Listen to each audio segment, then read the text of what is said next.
Second Continental Congress is doing a whole bunch of stuff, right? And it's taking upon itself the tasks of a legitimate government. So what we're seeing is, British government officials on whatever level are vacating their posts, they're getting out of there, and so these guys are going, okay, gotta take on legit government, let's get some of these tasks taken care of. Did I mention last time the Reagan passed the Declaration of War? I think not. I don't think that I did. Okay. My memory is correct. So, Congress, one of the things Congress did, folks, is draw up a declaration of war. They asked a man named Thomas Jefferson to write it. He did so. But then much to his dismay, it goes before the committee and they edit the heck out of it. When I say edit the heck out of it, they change everything, with his exception. The one Thomas Jefferson phrase they left in their Declaration of War was this, quote, choosing to die free men rather than to live as slaves, end quote. Class, is Mr. Jefferson familiar with slavery? Yes. Yeah, so kind of an interesting thing for him to put in there, right? He's like, man, slavery sucks. I should know, I have some slaves, right? But he's going, no, we don't want to do that. So we gotta die, basically. He's like, we will die free men instead of becoming slaves. Living as slaves to you guys. Okay. May 1776, all but 4 colonies wanted a declaration of independence from Britain. So, meanwhile, in Congress, debates over independence, it's one of those things they keep hashing and rehashing and chit-chatting about it. Goes on for a long time, on into late May. During late May, the colony of Virginia gets extremely frustrated with these guys just yapping all the time. They're going, man, guys, quit just debating and whatever, just do something, man.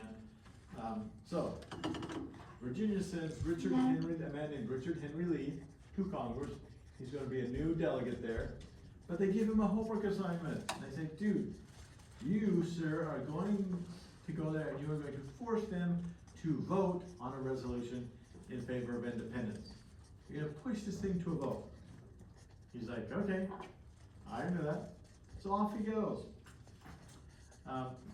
Early June, he announces his, proposal, whatever. He's like, guys, this is my resolution. We need to vote on it. Then he gets the bad news, which is, some colonies have, and they're explaining this to him, right, because he's new, and they say, look, some colonies, some of these representatives cannot actually vote on this without first going back to their colonies and getting permission from government officials there. So, while they're waiting for a bunch of dudes who leave the convention to go back and ask their colonial leaders if they can actually vote that way, the resolution is tabled. And the chit-chat keeps going. Richard Henry Lee's like, oh my gosh, this is more complicated than I thought. I'm getting anywhere. But, in the meantime, Congress is going, okay, well, just in case we end up voting in favor of independence, we probably should write up a declaration that explains to the king and parliament why we are leaving there, right? Why we are no longer going to be a colony. So, on June 11th, Congress appointed 5 people to be a committee, and they're going to work on this project, writing this Declaration of Independence. They are Thomas Jefferson, Benjamin Franklin, John Adams, Roger Sherman, and Robert Livingston. So, these guys are told, draft Declaration of Independence just in case the resolution for independence passes, because then, if it does, we'll already have the paperwork in place, and we'll be ready to slap that down and say, Here's why we did what we just did. So, life rolls on. June 28th, these guys, okay, so this Jonathan Trumbull painting done in 1819 is intended to illustrate, class, look at the screen. This is intended to illustrate June 28th, where the Committee of Five Dudes present this. John Hancock is here, and they're like, here's our paperwork. A thing or two about this painting.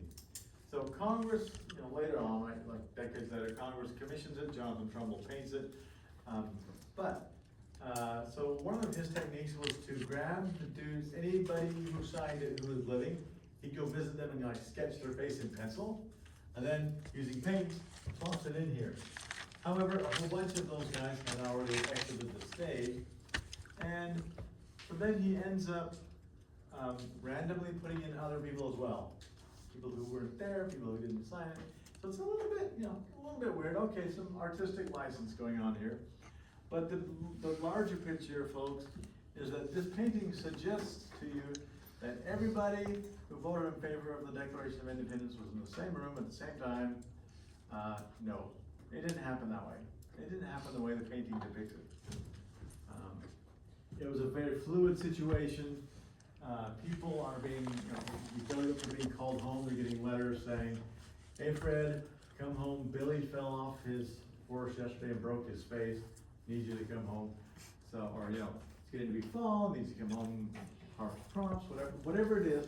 So there's like this, it's almost like a rotating door. People are going home, they're getting replacements, and so the replacement guys are getting there like, okay guys, where am I? What, catch me up. What am I supposed to do? Like, well, we're just, signing this document, and for your convenience, you run the risk of, being, if this thing doesn't go well, you're gonna be nailed for treason. Like, oh, just that, is that all? Okay. And then, they sign. So, it is a very fluid thing. So let me back up for just one moment. July 2nd, class, and you'll want to make note of this, but July 2nd, 1776, Congress votes to accept Richard Henry Lee's resolution in favor of independence. Translation, class. On July 2nd, 1776, the United States became an independent country. Think about that for a second. The next day, July 3rd, John Adams, very excited, writes a letter home to his wife, Abigail. I quote from the letter, yesterday, the greatest question was decided which was ever debated in America, and a greater perhaps never has nor will be decided among men. A resolution was passed without one dissenting colony. Now he quotes the resolution, that these united colonies are and of right ought to be independent states. He's done quoting, he goes on. He says to his wife, the second day of July, 1776 will be the most memorable epoch in the history of America. I am apt to believe that it will be celebrated by succeeding generations as the great anniversary festival. It ought to be commemorated as the day of deliverance by solemn acts of devotion to God Almighty. It ought to be solemnized with pomp and parade, shows, games, sports, guns, bells, bonfires, and illuminations from one end of this continent to the other, from this time forward, forevermore. Then there's a sort of pause, and he goes, you can tell he's just sort of looking back over his letter and thinking about it, because then he goes, honey, you will think me transported with enthusiasm, but I am not. I am well aware of the toil and blood and treasure that it will cost us to maintain this declaration and support and defend these states. Yet, through all the gloom, I can see the rays of ravishing light and glory. I can see that the end is more than worth all the means, and that posterity will triumph in that day's transaction. So, paragraph 1, he's all excited and just all this. Then he sort of pauses and goes, my wife's gonna think I'm nuts around. So then, he's careful, says, okay, honey, I understand, this is gonna be tough, long road ahead, that'll be very different. But did you happen to notice, class, what he had to say about July 2nd?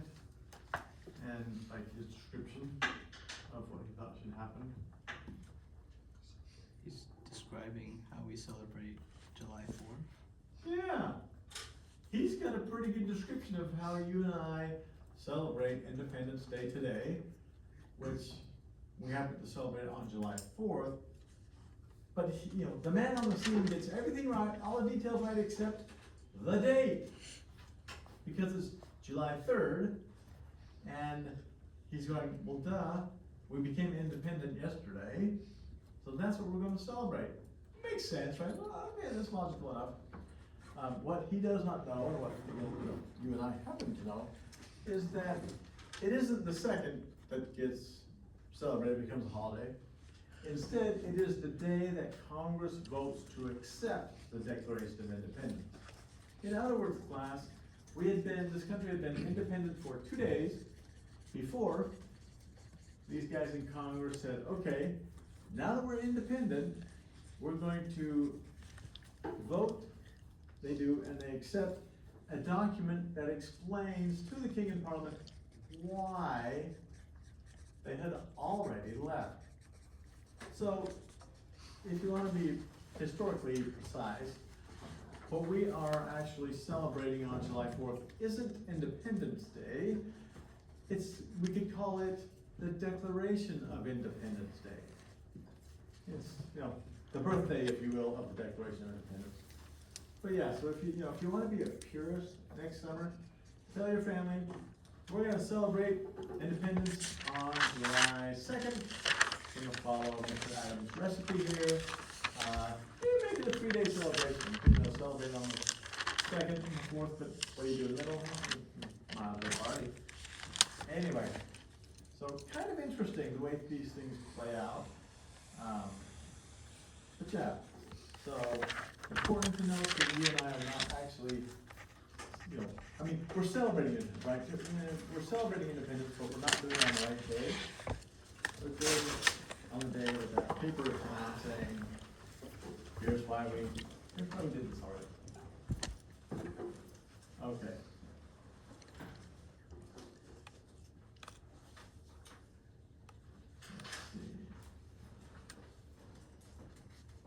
Okay, so class, Declaration of Independence, probably no surprise, right? One of your key terms. That means this slide is your friend. So, according to a historian that we will be hearing from down the road, so this historian called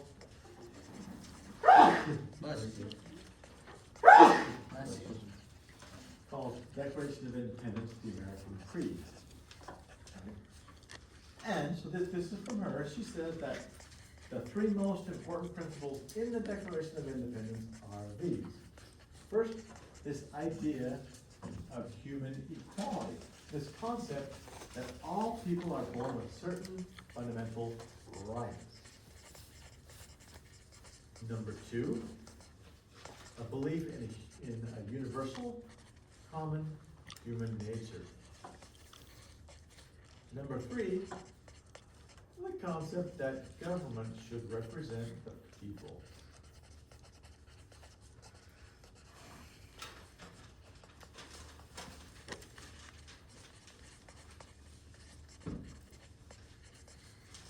So, as you are probably very much aware, as of 1776, this didn't look the way it should to you and me, right? When we think of this, they're doing this differently.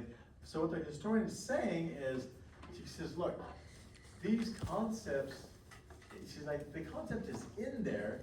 The thing is, it's later generations of Americans looking to the Declaration of Independence, reading it and going, hey, I'm in there too. All these different groups going, that's me, I'm in there too, it's talking about me. Even if they didn't, spell it out or think like that, but this concept of human equality is in there. And so later generations, Americans who tend to be, discriminated against against for one reason or another, kinda go, huh, that belongs to us, we belong in there, or, you know, this document guarantees our equality.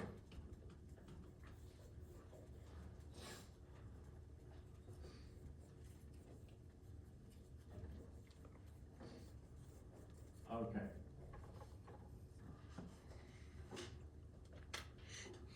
We got this, folks, we good? Okay.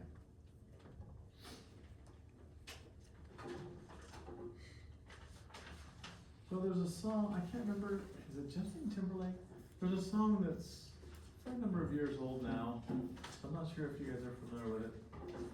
It's called Too Late to Apologize. I wanna say Justin Timberlake, but I'm not sure. Anyway, some creative folks made a parody of that song that we will listen to. The bad news, as always, is that this stupid thinking room has no volume. We will do the best we can. Music is always better louder, right? So, what do you do?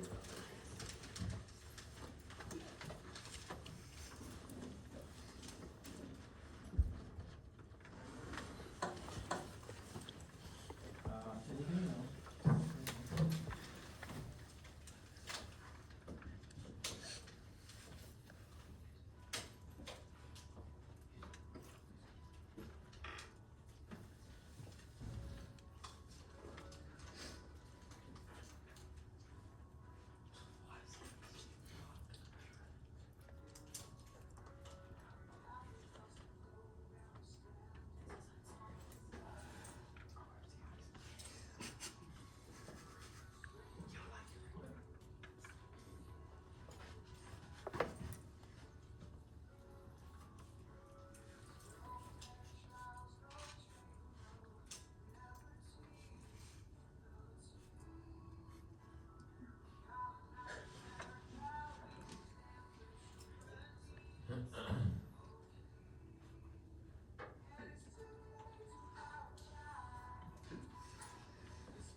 Sam Adams, with his alcoholic beverage.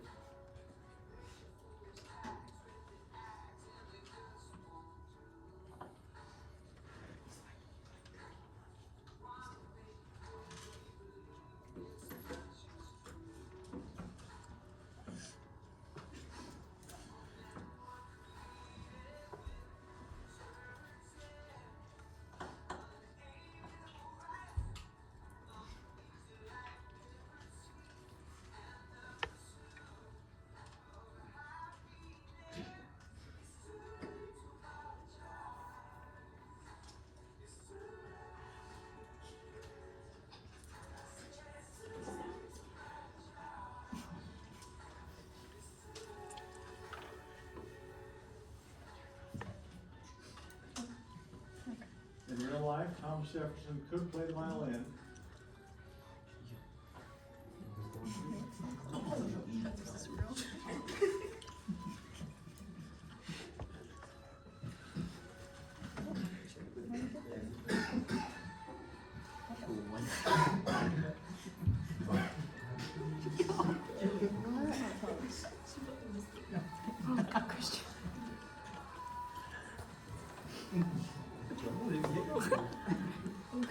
Having a jolly time.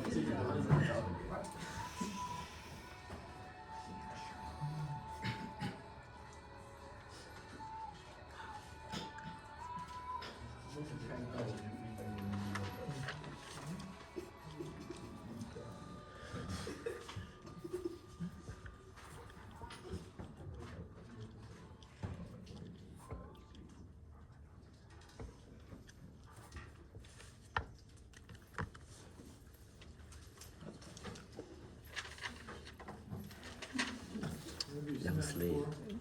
Yeah. Up again.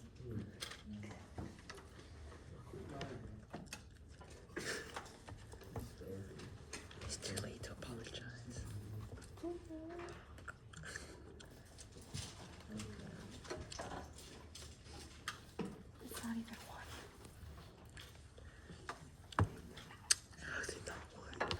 Okay, folks. So, we're at the point where we have one more key term in this PowerPoint presentation. So, what is coming at you is your friend. Key term is the revolutionary edge of the American Revolution. So, as you can see here, we've got a couple arguments on a couple different levels, right? On the one hand, we have members of the Continental Congress who are arguing against Parliament's arbitrary power, you know, in quotes because that's their perception of it. And they're saying, you know, the arguments that we are making is enough for us to believe that seceding from the British Empire is totally legit. However, a lot of, you know, other columnists lower on the old socio-economic scale are looking at those same arguments that folks in the Continental Congress are using to throw off the British government. And as you can see here, one historian puts it this way: they are seeing it as a clarion call to topple all forms of arbitrary power in American society, whatever the source. So they're saying, hey, you know, the logical extension of those arguments is to go after other forms of power as well.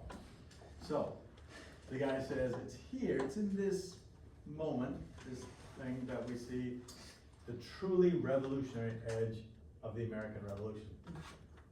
One of the questions that scholars like to keep asking themselves, and there's been a lot of books written about this class, is they're like, okay, was the American Revolution actually, in fact, revolutionary? And if it was, what is it that makes it revolutionary? So, this is one historian's take on the subject. His answer is yes, it is revolutionary. But here, he says, we're seeing just the edge of this, so it makes this change truly revolutionary. Okay, so I'm going to give you, the next slides class, I'm going to give you 3 examples. The part I would like you to get from those slides is the category, right? The category of example, like what examples am I using? There will be some quotes and stuff. Please do not feel that you need to write down those quotes. You don't. What I'm interested in is having you get the general idea of each slide, understand the category, and then beyond that, just sort of the general idea, okay? So for example, slavery up first. June 1775, a resident of Fredericksburg, Virginia, sends a letter to John Adams.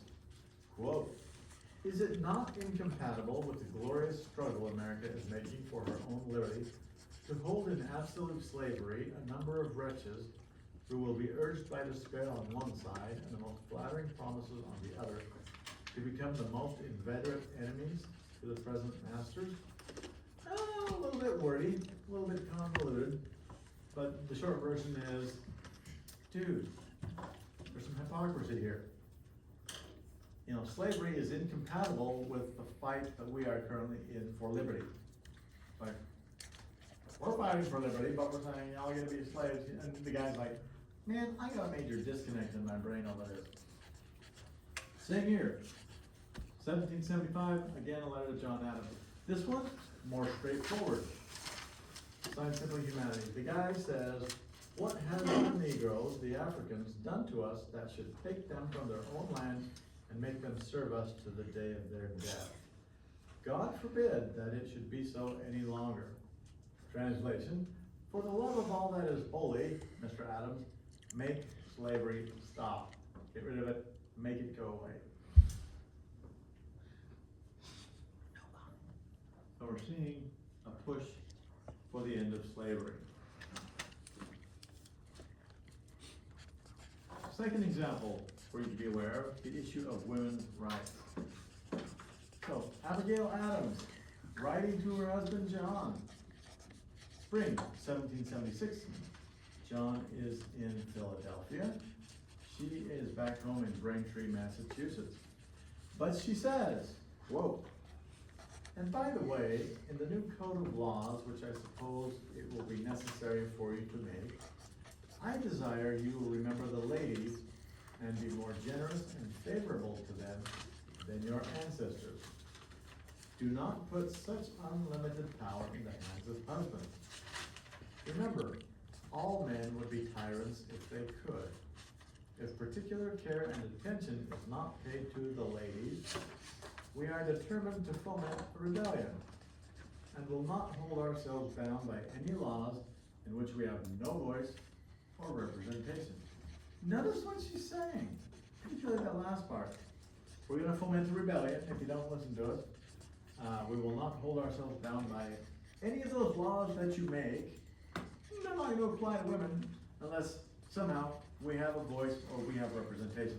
So she's taking that whole concept of, no taxation without representation, and she's going, look, y'all are having your own thing here in the colonies, but they're like, if women aren't represented,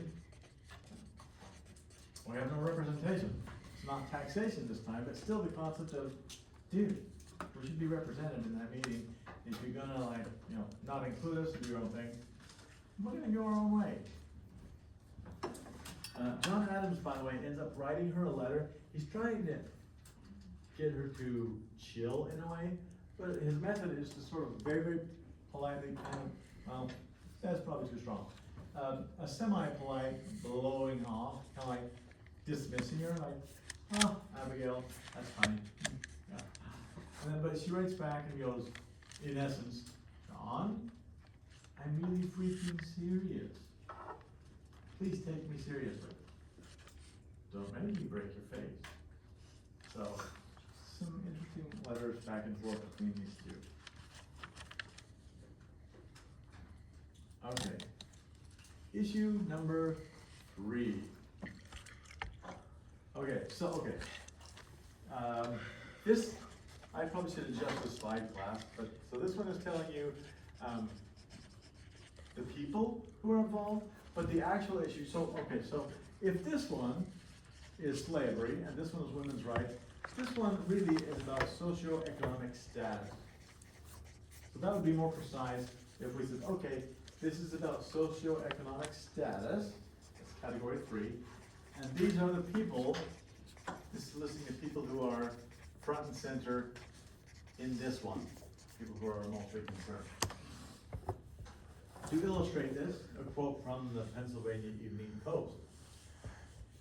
One of these guys wrote, quote, "Do not mechanics and farmers constitute 99 out of 100 of the people of America? If these, by their occupations, are to be excluded from having any share in the choice of their rulers or forms of government, would it not be best to acknowledge the jurisdiction of Parliament, which is composed entirely of gentlemen? Is not half the property in the city owned by men who wear leather aprons? Does not all the other half belong to men whose fathers or grandfathers wore leather aprons?" Translation, all of you rich dudes, you were once like us, a generation or two back, like you're not that far removed from poverty or, living paycheck to paycheck kind of thing. So again, these guys are looking at this and saying, look, again, so it's poor people saying, if we don't have a say in the government, then what the freak's the point?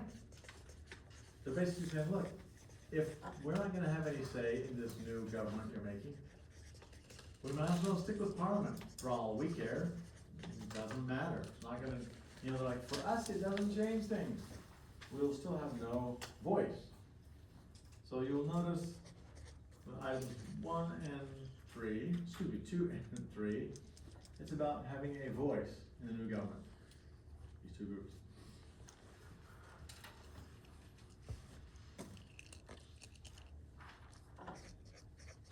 Okay, well, one person at least heard these kinds of things and said, bring it on, I like it, let's rock on. It will not surprise you to learn that it was Mr. Paine. Thomas Paine likes it, so he embraced this expanded agenda. So, he's all about the end of slavery, recognizing women as citizens on an equal basis, and the expansion of the right to vote. He says, right to vote should include the poor people and the propertyless. By now, they don't have the right to vote. You gotta have some wealth if you wanna vote. He's calling BS on that. So Tom Paine is liking what he's seeing. And says, you know, rock on, man, bring it.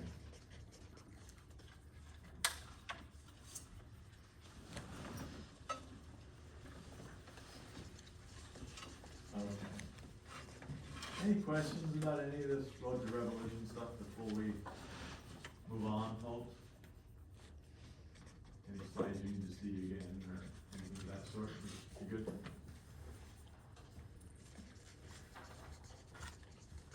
Okay.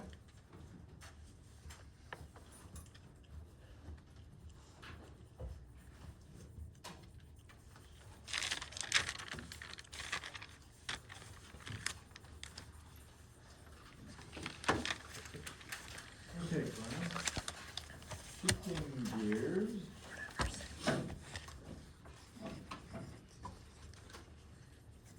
We'll be talking about the Revolutionary War.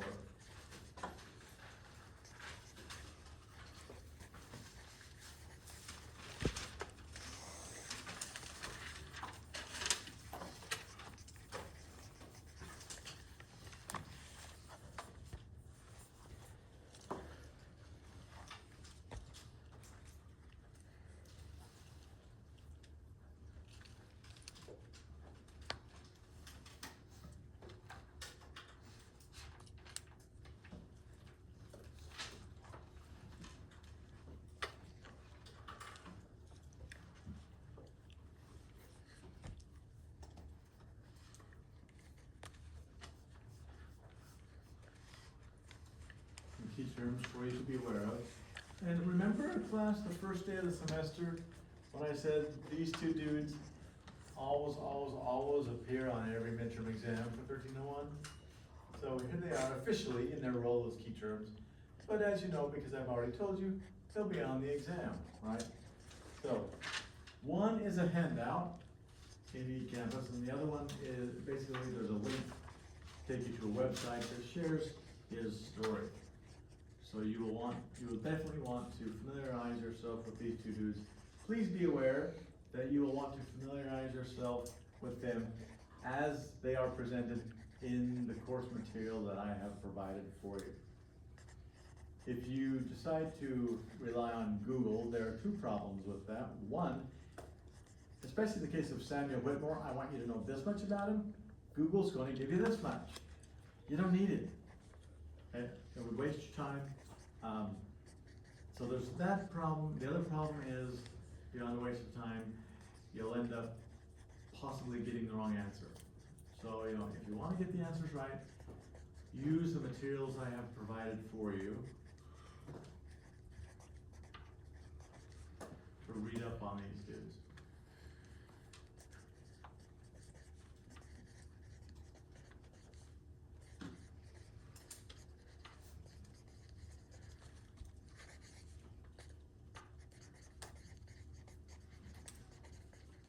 So as you can tell, a couple of battles, a winter camp, and a couple of people.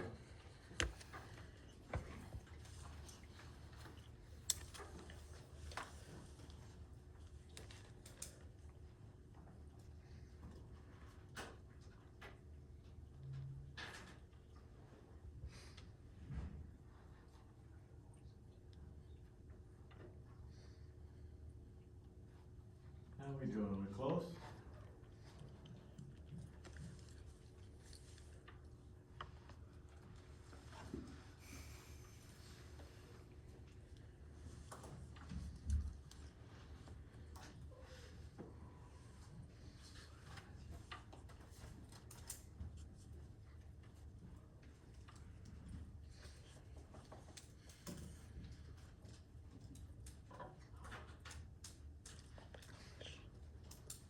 Well, okay, I'm gonna go back to this for 1 second.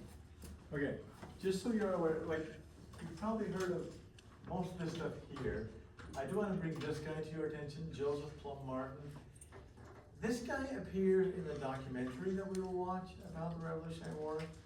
So basically, one of the things you wanna do as you're listening to the documentary Pay attention to what they have to say about the Battle of Saratoga, Valley Forge, Yorktown, Friedrich Wilhelm, Baron von Steuben, Joseph Paul Martin. This guy is in it in the documentary from the beginning to the end. The guy was everywhere.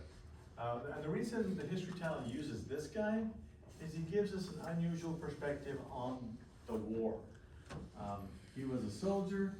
After the war, he's writing his reminiscences. And so he gives us, the perspective of average soldier involved in stuff. So, his book, so like his memoirs were published in a book, still in print today as far as I know, easy for the folks at the History Channel to access. Okay, well, speaking of such things, a little something for show and tell today. Baron von Steuben is the Prussian dude who trains Washington's troop at Valley Forge. He's training the troops. So, and as the video is going to tell you, he writes a manual, a training manual. It gets published. Still available today. In this case, it's telling us that this is the facsimile reprint of the 1794 edition. But, so, it's out there. And it's been a while since I bought this, but it was $5.95. Bet you $10, it's probably twice that by now, if not more. But at any rate, that was show and tell. And if I knew where my Joseph Paul Martin book was, I'd bring that too. But it's in a box somewhere. Okay, skipping. Okay, a couple of light-hearted things. A little bit of a commercial, maybe break things up. So, Mr. Washington, frustrated, sends out an order from his headquarters, August 1775. The general does not mean to discourage the practice of bathing, but he expressly forbids any person doing it at or near the bridge in Cambridge, where it has been observed and complained of that many men, lost to all sense of decency and common modesty, are running about naked upon the bridge, whilst passengers and even ladies of the first fashion in the neighborhood are passing over it, as if they meant to glory in their shame. Like, for the love of Pete, people, have a little decency. Don't just run streaking around through the neighborhood. Put some freaking clothes on. Anyway, kind of interesting that he feels compelled to write this regulation. But you can tell that some folks in the neighborhood have been complaining about the sights that are scarring them for life. Meanwhile, January 1776, Mr. Washington, and this is fairly common throughout the Revolutionary War, the guy lies awake at night. He's a major stress ball. In this case, he says, the reflection upon my situation and that of this army produces many an uneasy hour when all around me are wrapped in sleep. Few people know the predicament we are in. George says, man, we are in deep, deep, deep doo-doo. This, by the way, January 1776 is where where the documentary will kick in. Particularly and it keeps going. It's the Battle of Long Island. That's the first thing that will pop up. This is Mr. Okay, so the History Channel wants to make this more dramatic for you. So History Channel is going to have folks reading the Declaration of Independence as a way to get these people all excited about their battle. However, stepping away from the History Channel and going to real life, in real life, this is Mr. Washington's way of saying, go fight, win, dudes. But notice there's a theme that keeps popping up with these folks. Remember, officers and soldiers, that you are free men, fighting for the blessings of liberty. That slavery will be your portion and that of your posterity if you do not acquit yourselves like men. Be a man, he says, or you're going to end up enslaved. So, again, George Washington familiar with slavery? Yes. Yes, he is. So, but that's his version of a go fight win speech. We're not there yet, okay. We turn our attention then, folks, to the documentary of William versus Gravity.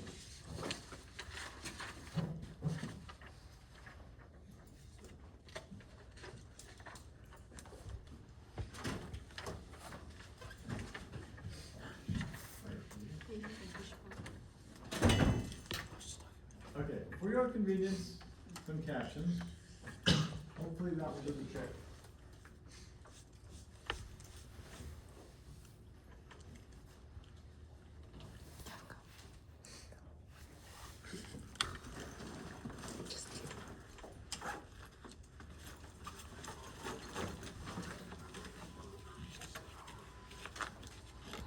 Oh.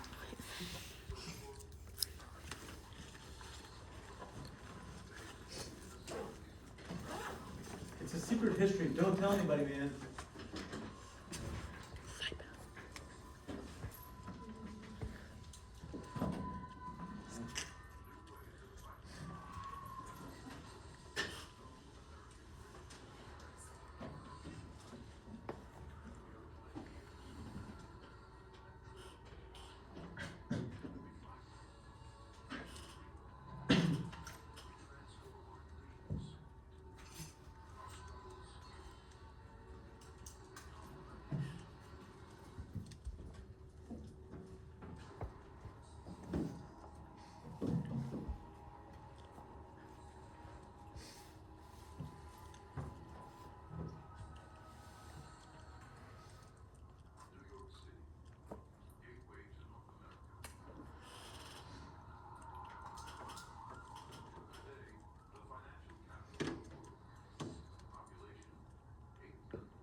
Key term. That was Joseph Plum Martin.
So you probably noticed, for whatever reason, the History Channel chooses to refer to Joseph Plum Martin simply as Plum Martin.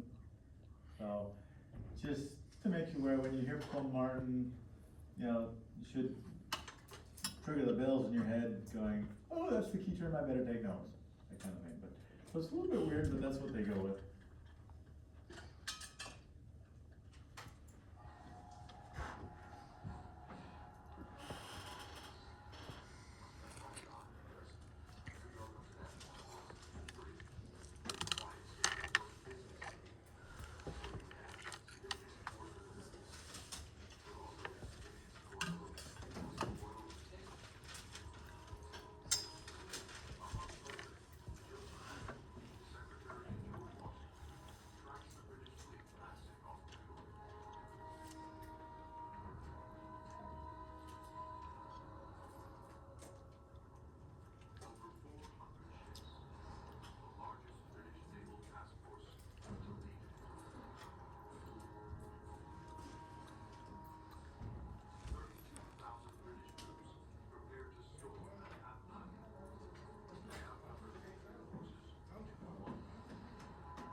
fast, just to give you a little advance warning.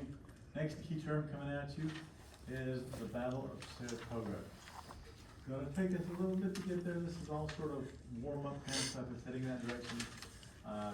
When we talk about General Burgoyne, that's one way of, they'll mention him first, so that's when you go, okay. We're talking, Battle of Saratoga. So that you will certainly want to make notes on. Please pretend.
Next key term, Valley Forge.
Delicious. What?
Next key term, Baron von Steuben.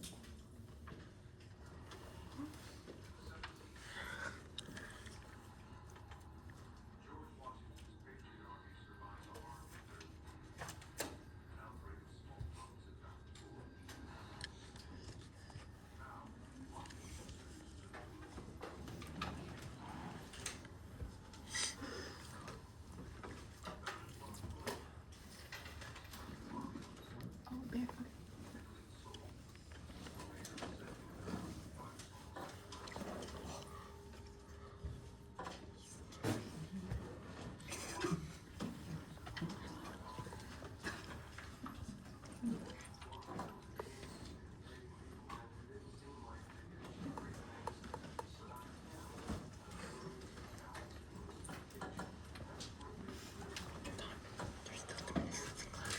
Guys, this class doesn't end until 1:50.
Okay, folks.